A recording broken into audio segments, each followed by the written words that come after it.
Hello, welcome back to my channel, Theater from My View. I am Amanda Washington, and today I'm coming at you with another episode in our Did You Know series. But before we get into it, a few things. 1, I post a new video every Friday at noon. So 2, don't forget to like and subscribe to this channel because 3, next Friday's coming quick, fast, and boom, in a hurry, and you don't want to miss it.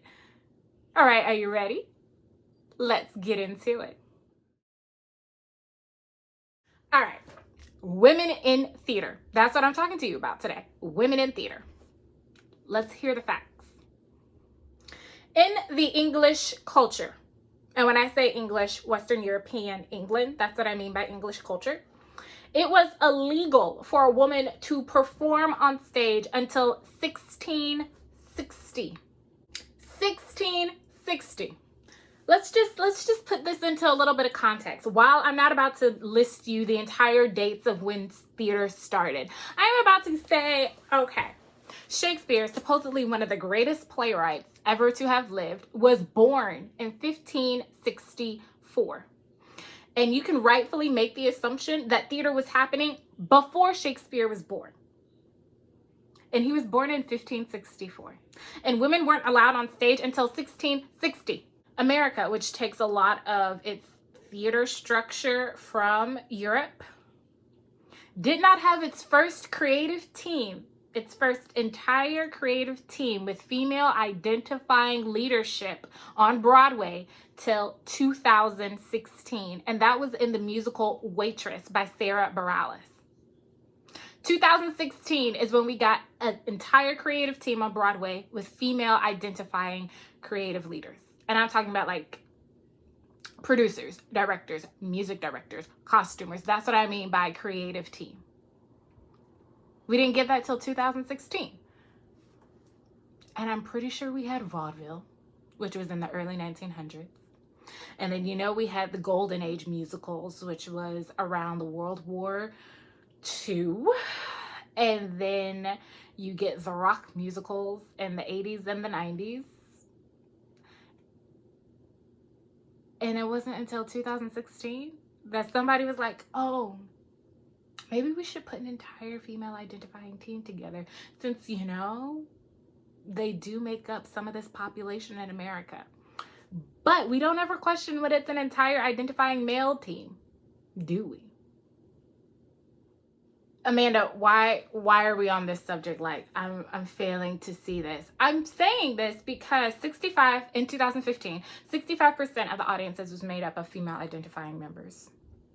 And so if women are supporting the theater, then why aren't they the ones also in charge at theaters? And that's not to say we don't have women leaders right now in theater. We do. Why don't we have more female identifying people in leadership roles in theater? In 2015, only 39% of the directors were female. That number drops to 32% for the writers. It dropped to 29% for female writers in 2019. Wait, Amanda, women stopped writing? No, people stopped producing women's work. It dropped. And so it's like, but according to the numbers in 2015, 65% of my audience were female identified. So why is the representation on the creative team dropping? And if you want an even scarier number to listen to, so of those 29% that were writers, female writers, in 2019, only 6% were of color. Y'all, representation matters because once again, I think I have been hitting this in a lot of my Did You Know series lately. We are not monolithic. America's not monolithic. We need to have all kinds of representation everywhere. All right, so I've talked about the directors. I've talked about the writers. Let's hit backstage. Okay, Amanda, backstage. It's male dominated.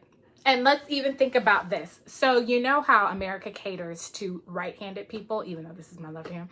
You know how America caters to right-handed people, how majority of things are made for right-hand people use? Backstage theater The tools that are used backstage cater to males. What does that mean? The safety equipment, the workwear, it's geared to fit a male's body. It is not geared to fit a female's body, because for some reason, this idea that women aren't backstage working their butts off just like the men doesn't exist. Like, why don't we have equipment, one that's gender neutral? Because I feel that that's how you really get a bang for your buck. Like, make it so anybody can use it. Why is the equipment catered more towards male? Okay, I get it. Yes, Amanda, you said it at the beginning. Since 1660, it was a male-dominated theater in the English land, and America has taken a lot of their cues from England when it comes to theater. But it's been a long time since 1660. There have been how many movements for women's rights, and we still don't have safety equipment and workwear, or more safety equipment and workwear that caters towards women and female bodies? And jobs that reflect women as technical directors or shop supervisors, as in the scene shop supervisors. Like, what's wrong with that? What's going on? I have been I've been reading some scripts lately, and one of the scripts I read, surprise, I got the playwright to be able to come on the channel. They're coming in a few weeks. But one of the scripts that I read, they stated that this entire creative team has to be not only women, but women of color, because they see that while women are supporting theater, while women are in theater, they are not getting their due respect by being not given, because nothing should be given. You need to earn your spot. And this writer believes that women have earned their spot. I believe women have earned their spot in the theater, in saying this entire creative team needs to be female identifying, because specifically for this show, she's written it that while a male can understand it, yay, great, it's gonna speak differently, or it's gonna hit differently with women. It's gonna hit differently with women of color. So why not let those people who identify that way be the ones in the room leading that charge? And I'm not saying every show that's written about a woman or for a woman has to be directed and produced and costume designed and set designed by another woman. But I definitely think it should be considered when we're doing the hiring. Like, maybe we might need this perspective when we're telling the story. And if we don't need this perspective, or if we don't hire someone with this lived experience, with this perspective, with this known knowledge, maybe we get a consultant. Because I'm telling you, there are certain scripts where I just don't think I would ever touch it, because I don't have that knowledge. I don't have that lived experience. And I would need that consultant with me, like literally holding my hand. So instead of you having to like spend extra money, why don't you just give the job to the person who, one, not only has the lived experience, but has probably also studied in some way, shape, or form how to best translate these ideas that the playwright has written on stage. And two, why don't we start looking for some more playwrights that are representing the audience that we cater to? 65% women, people. 65% female identifying people. 65%. That's more than half. I talk about this because, as you know, Theater From My View is a place where I share my perspective on theater, being an African-American woman.